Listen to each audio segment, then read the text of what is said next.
사랑하고 축복합니다. 이 시간 조용히 기도하심으로 7월 둘째 주간 좋은 가정 예배를 시작하도록 하겠습니다. 여호와여, 나의 영혼이 주를 우러러 보나이다. 나의 하나님이여, 내가 주께 의지하였사오니 여호와여, 주의 도를 내게 보이시고 주의 길을 내게 가르치소서. 주는 내 구원의 하나님이시니 내가 종일 주를 기다리나이다. 아멘. 찬송가 384장 나의 갈 길 다가도록 함께 찬송하시겠습니다.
오늘 가정 예배를 위해서 가족분들 중 한 분이 기도해 주시겠습니다.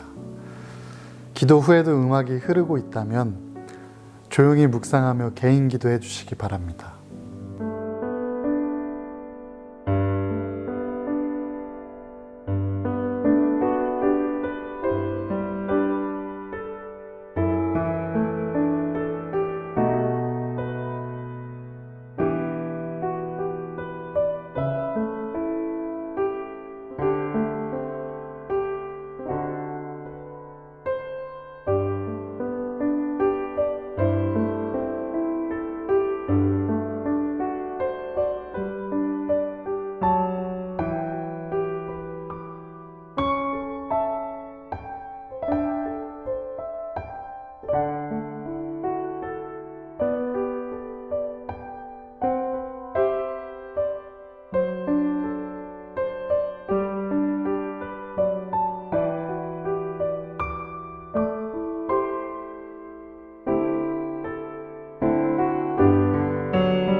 오늘 우리에게 주시는 하나님의 말씀은 창세기 45장 5절에서 8절까지의 말씀입니다. 우리 한 목소리로 읽겠습니다. 그러나 이제는 걱정하지 마십시오. 자책하지도 마십시오. 형님들이 나를 이곳에 팔아넘기긴 하였습니다만 그것은 하나님이 형님들보다 앞서서 나를 여기에 보내셔서 우리의 목숨을 살려주시려고 그렇게 하신 것입니다. 이 땅에 흉년이 든 지 이태가 됩니다. 앞으로도 5해 동안은 밭을 갈지도 못하고 거두지도 못합니다. 하나님이 나를 형님들보다 앞서서 보내신 것은 하나님이 크나큰 구원을 베푸셔서 형님들의 목숨을 지켜주시려는 것이고 또 형님들의 자손을 이 세상에 살아남게 하시려는 것입니다. 그러므로 실제로 나를 이리로 보낸 것은 형님들이 아니라 하나님이십니다. 하나님이 나를 이리로 보내셔서 바로의 아버지가 되게 하시고 바로의 온 집안의 최고의 어른이 되게 하시고 이집트 온 땅의 통치자로 세우신 것입니다. 아멘. 할렐루야. 오늘은 하나님이 하셨습니다 라는 말씀으로 함께 은혜를 나누고자 합니다. 이번 주는 성령 강림 후 제5주입니다. 성령님의 도우심으로 하나님의 나라와 그 의를 구하는 하루하루를 살아가는 우리에게 여전히 신앙의 장애들이 참 많이 있을 줄로 압니다. 그중 하나는 미움과 원망입니다. 예수님을 믿고 예수님처럼 살고자 하는 그리스도인 된 우리는 원망과 미움으로 죄를 짓기보다는 선으로 악을 이겨내야 될 줄로 믿습니다. 그리고 원망과 미움을 어떻게 지혜롭게 해결하고 이겨내야 하는지 오늘 우리에게 주신 하나님의 말씀을 통해서 함께 지혜를 구하고 진리를 배우고자 합니다. 누군가를 탓하거나 원망하고 미워하는 마음은 때로 우리가 계획하고 기대하는 일이 그 뜻대로 되지 않아 낙심하는 중에 시작됩니다. 억울한 일을 당했을 때에는 더욱더 마음이 무거워지기도 합니다. 그러나 지나고 보면 오히려 그때 그 일로 인하여서 더 나은 결과를 얻기도 하는 것이 한치 앞도 모를 우리의 인생 아니겠습니까? 요셉은 형들의 시기로 깊은 구덩이에 던져져서 죽을 뻔했다가 간신히 죽음을 면하고 애굽의 종으로 팔려갔습니다. 많은 어려움이 있었지만 그 믿음을 지키며 성실하게 지냈던 요셉은 승승장구하여서 애굽의 총리까지 되게 됩니다. 당시 온 땅에 큰 흉년이 들었는데 애굽은 어려움이 없었습니다. 하나님께서 요셉에게 지혜를 주셔서 미리 이 흉년을 대비하게 일할 수 있도록 지혜 주시고 인도해 주셨기 때문입니다. 그때 가나안에 살고 있던 요셉의 가족들에게도 식량난이 닥쳐져 왔습니다. 애굽에 곡식이 있다는 소식을 들은 요셉의 아버지 야곱은 아들들을 보내 곡식을 사오게 했습니다. 우여곡절 끝에 요셉은 형들에게 정체를 밝히게 됩니다. 형들은 곡식을 얻기 위해 엎드려 절했던 그 애굽의 총리가 자신의 동생인 것을 알고는 큰 충격에 빠졌습니다. 과거에 자신들이 죽이려다 팔아넘긴 그 요셉이 애굽의 총리라니요. 형들은 목숨이 온전할 리 없다는 것을 직감했을 것입니다. 요셉은 그런 큰 충격에 빠져 있는 형들에게 말합니다. 당신들이 나를 이곳에 팔았다고 해서 근심하지 마소서. 하나님이 생명을 구원하시려고 나를 당신들보다 먼저 이곳에 보내셨나이다. 5절 말씀이죠. 그런즉 나를 이리로 보낸 이는 당신들이 아니요 오직 하나님이시라. 8절 말씀입니다. 요셉은 두려움에 떨고 있는 그러한 형들을 안심시켜줬습니다. 이 모든 일을 하나님께서 하셨기에 형들에게 복수하는 일은 절대 일어나지 않을 것임을 분명하게 알려주고 고백하고 있습니다. 우리는 이러한 요셉의 신앙을 본받아야 될 줄로 믿습니다.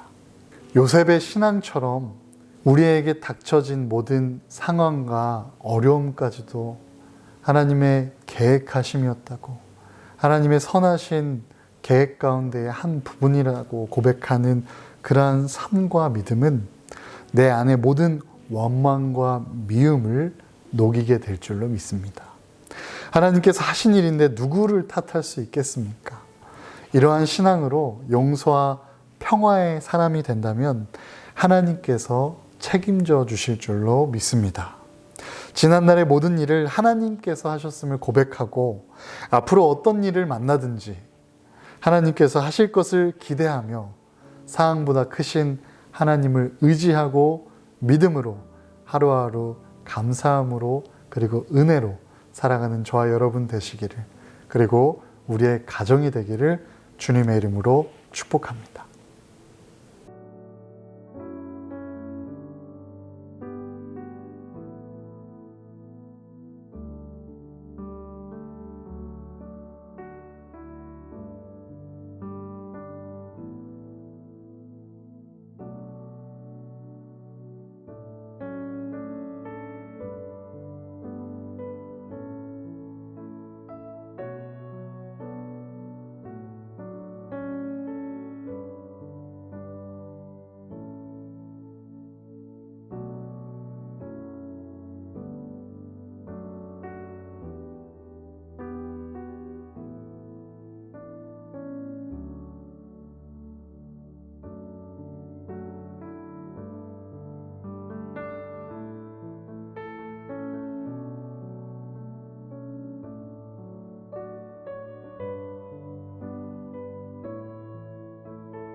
이 시간 제가 마침 기도하고 주기도문으로 예배를 마치도록 하겠습니다. 언제나 함께 하시는 하나님, 지금까지 하나님의 섭리 가운데 살아오게 하심을 감사합니다. 다른 사람을 내 좁은 판단으로 미워하고 원망했던 지난날의 잘못을 고백하오니 용서하여 주시옵소서. 하나님께서 하셨음을 믿고 모든 일에 감사하는 우리 가정 될 수 있도록 우리의 작은 고백을 통하여 일하여 주시옵소서. 때로 우리에게 이해되지 않는 일들, 불평하고 또 불평할 일들, 불만스러운 일들, 낙심할 일들로 실족하는 상황이 찾아온다 할지라도 그럼에도 불구하고 어려움에 더불어 계신 주 예수 그리스도를 바라보며 성령의 충만하심으로 하나님의 섭리를 분별하고 인정하는 요셉과 같은 믿음을 우리 가정에 허락하여 주시옵소서. 예수님의 이름으로 기도드립니다. 아멘. 하늘에 계신 우리 아버지여, 이름이 거룩히 여김을 받으시오며 나라의 마옵시며 뜻이 하늘에서 이루어진 것 같이 땅에서도 이루어지이다. 오늘날 우리에게 일용할 양식을 주옵시고 우리가 우리에게 죄 지은 자를 사하여 준 것 같이 우리 죄를 사하여 주옵시고 우리를 시험에 들게 하지 마옵시고 다만 악에서 구하옵소서. 대개 나라와 권세와 영광이 아버지께 영원히 있사옵나이다. 아멘.